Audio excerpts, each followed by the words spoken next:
শেষ রাতে এসে ডাকতে দেয়।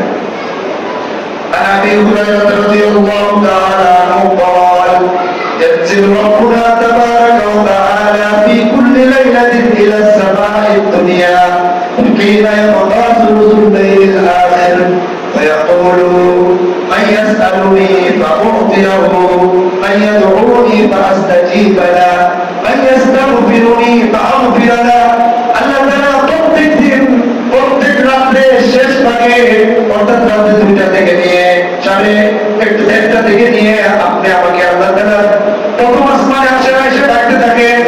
মাইয়া দুউনি, কে ডাকবা, কে কি চাও, কে কি দোয়া করবা, ফাস্তাজিব লা, আমি তোমার দোয়ার সাড়া দেব। ওমাইয়া সালুনি, কে চাইবা, তাওতি আমি তোমাকে দেব। ওমাইয়া ইস্তাগফিরুনি, কে ক্ষমা চাইবা, ফাগফির লা, আমি তোমাকে ক্ষমা করে দেব। বলেন সুবহানাল্লাহ। আল্লাহ তাআলা কি করতেছে?